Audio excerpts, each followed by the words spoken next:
you're up. What's next in the mailbag? I've got Rhonda right here. I'd like to see more spotlight of Casey DeSantis. She, in my opinion, is as not sane as her spouse, and I honestly think that she has an agenda for evil. As her insubordinate Ronnie stumbles along his path, it's a pact between them both together. He'd be nowhere without her guidance, in my opinion. I can give opinions on that, yes.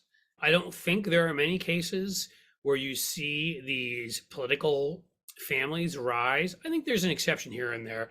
For example, I'm not sure Laura Bush really wanted to be there along with George W.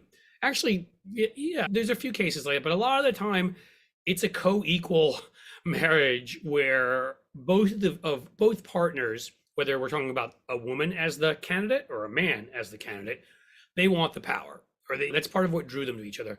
Casey DeSantis, certainly in things she's said, in her own personal attacks on Disney and repeating some of this stupid stuff, Republican bingo, Republican buzzword bingo, right? Yay, woke this and woke that, has proven to herself to be somebody who I think is as much of a snake as her husband, in my opinion. But you do have to remember, again, she is his spouse. She's not running for anything right now. And in the end, he is the one who has to be defeated. I think when she says awful and horrible things, certainly you should respond to them in kind. And the organizations like the Human Rights Campaign and others should respond, as I believe they do, because she's a high profile figure just by being the first lady of Florida and running and having her husband run for president. But as she's not an elected figure, obviously it's not, unless she's committing crimes, none of which I'm aware of, I don't think there really is as much we can do. And a good rule about messaging is when it's some idiot on Twitter with 2 followers, you're just amplifying them, ignore them. But when it's somebody who's already got a big microphone, you can't ignore them because people are going to hear what they say, whether you do or not, and you respond. I don't have a lot of speculation to offer about Casey DeSantis. I don't know about her. She has made herself a public figure and through her comments has made her commentary at least fair game. There is the story out there that Kartik Krishnaiyer operates the floridasqueeze.com. Should be best Must read Florida blog if you're into this kind of thing, which we are. We're that kind of guy. He was a guest on our show and he brought me the story that many of you may have heard, I hadn't, that Ron DeSantis's dating technique was he would intentionally mispronounce Thai food as thigh food. And if his date corrected him, he would not go out with her again because he didn't want a future spouse who would correct him. He wanted something else. Presumably, Casey DeSantis passed this test. I can't speculate any further. She still calls the local restaurant. She's, hi, we're interested in some Thai food tonight. I can't even. So look, I think Ron DeSantis has enough issues that define him that I don't need to pile on via the Casey angle. Can I ask you something though? Go. Do you think she likes the pad thigh better than the pad wu sen? I don't know. I like the flat noodles myself. I'm more of a pad wu sen guy, but she might like the pad thigh better. I don't know. Maybe the pad siu, the pad king, the pad queen. Oddly Wired states, waiting impatiently, smiley face, blue heart. I also was waiting impatiently. And it was 5 days ago. It's amazing. Been rewarded. Waiting impatiently. Oddly Wired. I'm with you. I am also oddly wired. Great comment. The Cynthia Rice asks, is Meadows a target or a flipper? We actually have an answer to that now. Apparently he is a flipper.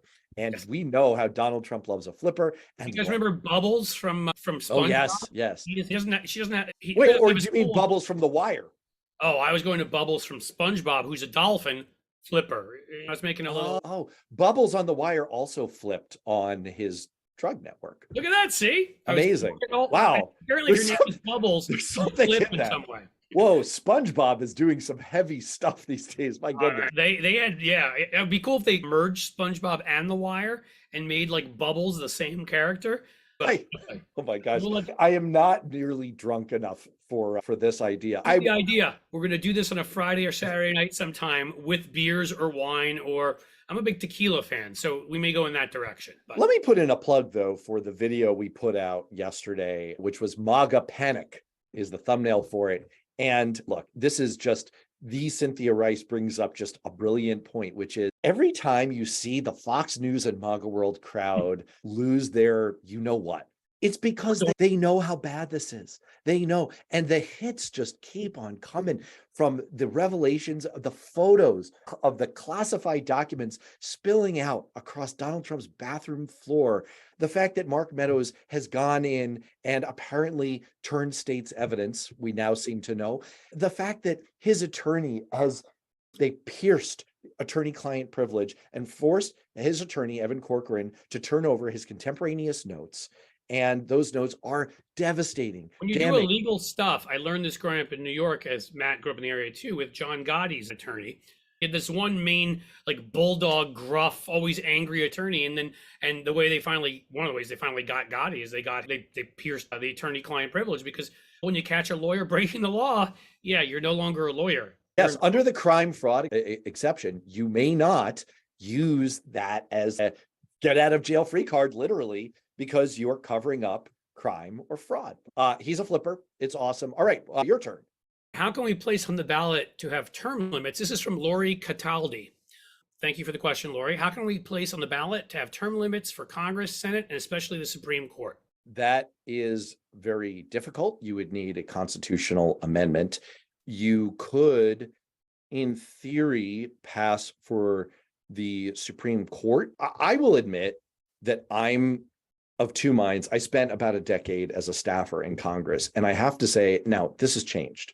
And every time we have a member of Congress on the show, they agree that this has changed. At the time, look, I was a staffer during the aughts, during the 2000s, and believe me, there were plenty of unsavory characters, most of them Republican, as members of Congress. But for the most part, I didn't find most of them particularly offensive. They were conservative, but for the most part, they weren't evil.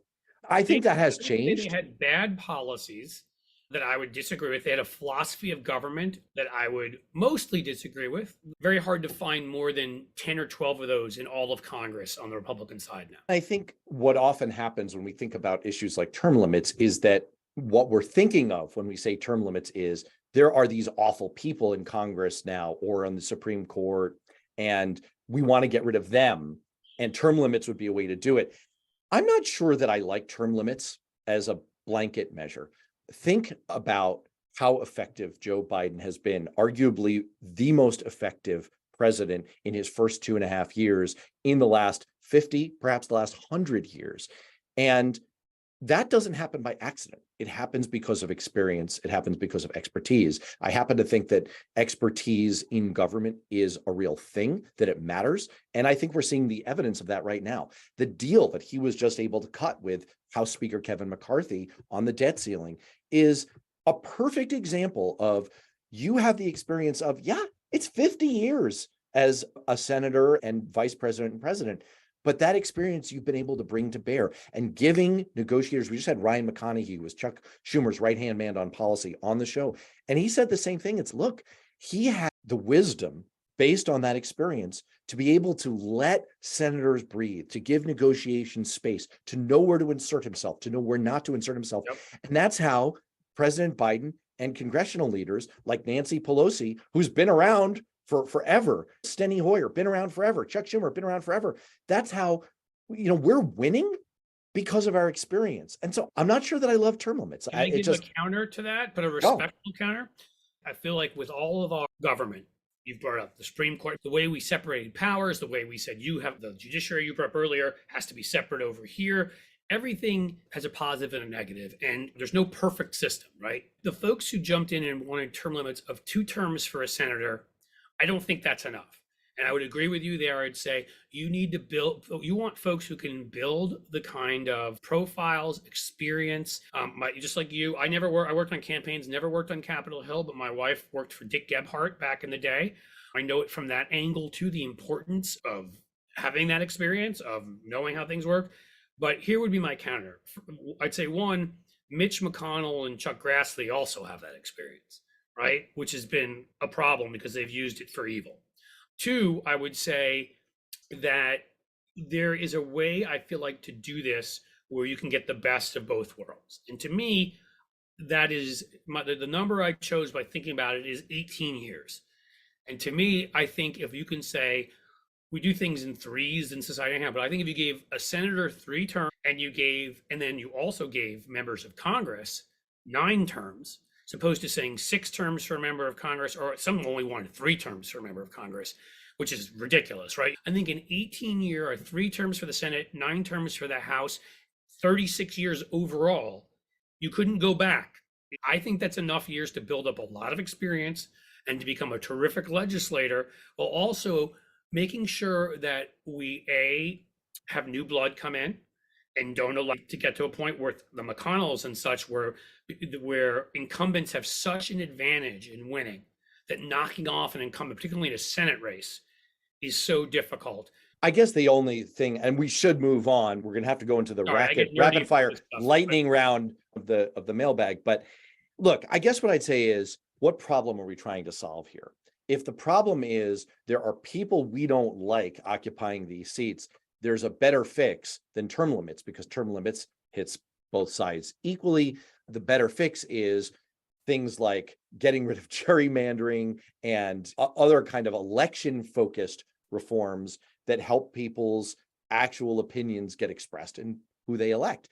If the problem is the power of incumbency is too I would great. say that's on the Democratic side too. So that's where maybe we slightly disagree, because I think there are Democrats who could use moving on too. That's possible. But again, it's what problem? If the problem is the power of incumbency is too great, it's too great a factor, then I could see an argument. But I think most of the time when this comes up, it's because we're thinking of specific people we want to get rid of. I'm not sure term limits are the best fix for that. And we have to consider the massive benefits that we get from experience. All right. I suggest that we get to a lightning round version of this. I'm going to hit you. Nick Rich 56 asks, heard mountains of opinions on what will become of the right wing post-Trump.